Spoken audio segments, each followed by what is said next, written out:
The message came through at 7:42 on a Tuesday morning, and by 7:43, I knew exactly where I stood in my own family. I was standing in my kitchen when my phone buzzed against the countertop, the vibration rattling it just enough to make a soft clatter. The kettle was screaming behind me, forgotten.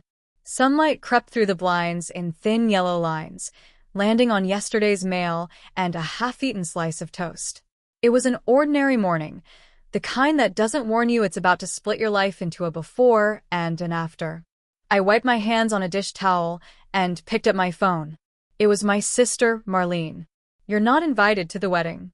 It's a classy event." No greeting. No explanation. Just that. I read it twice, then a third time, waiting for the rest of the sentence to load. Maybe a joke. Maybe a follow-up.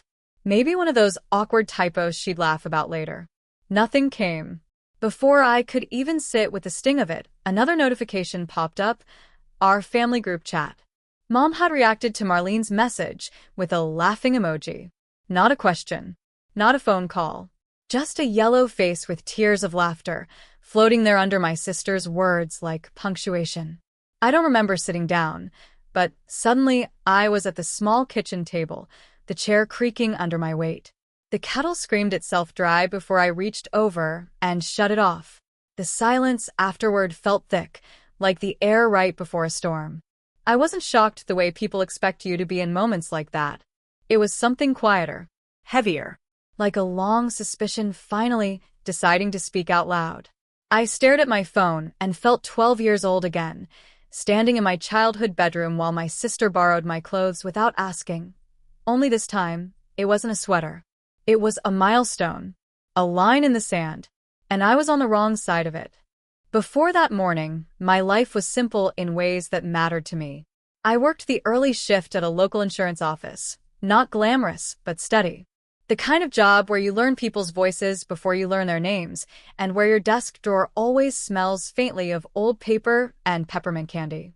I lived alone in a small rental house with beige walls and a porch that creaked when the wind was right.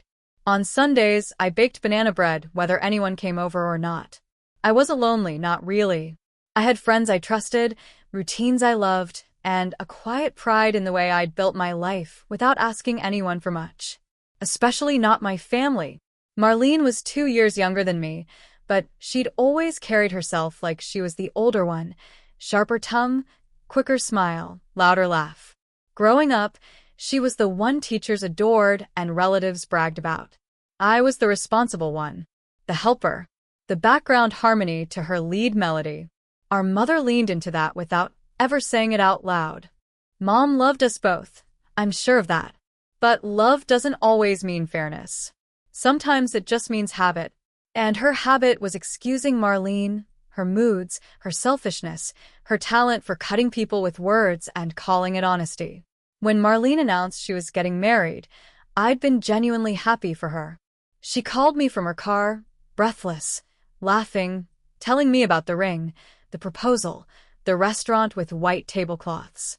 I'd sat on my couch, phone pressed to my ear, smiling even though something in her tone felt distant. "I'll send you pictures later," she'd said. "I'm busy right now." I told myself that was normal. Weddings made people weird. Everyone said that. In the weeks that followed, I heard about the wedding the way you hear about a party you weren't invited to, in pieces. From mom mentioning dress fittings. From an aunt asking if I'd booked my hotel yet. From social media posts carefully cropped to include hands, champagne flutes, and smiling strangers. I never got a date, or a location, or a role. Still, I said nothing. I told myself I didn't need to be front and center. That being included at all was enough. That my sister would come around. That morning in the kitchen proved how wrong I was. After the initial numbness wore off, my hands started to shake. Not dramatically, just enough that I noticed. I set the phone down and stared at the wood grain of the table, following the lines like a map. I tried to breathe the way my therapist once taught me. In through the nose, out through the mouth. The group chat was quiet now. No one rushed to clarify. No one corrected mom. The laughing emoji sat there unchallenged. I typed 3 different responses and deleted them all. Is this a joke? What do you mean by classy? Did I do something? Each one felt like begging. Instead, I texted Mom privately. Did you see what Marlene sent me? The dots appeared almost immediately. Yes, face with tears of joy. That was it. Just that. I felt something shift then, not break, exactly, but realign. Like a picture frame being straightened after years of hanging crooked. This wasn't a misunderstanding. It was a decision. One that had been made without me, about me, and then laughed at. I spent the rest of that day moving through my life like I was underwater. At work, I answered phones and filed claims, my voice steady even as my chest felt hollow. At lunch, I pushed food around my plate and pretended not to notice when a coworker asked if I was okay. That evening, I sat on my couch with the lights off, the glow from the street lamp spilling in through the window. I replayed every interaction with my sister over the last year, searching for the moment where I'd apparently disqualified myself from being classy. Had it been the time I wore flats instead of heels to Mom's birthday dinner? The time I declined a second glass of wine?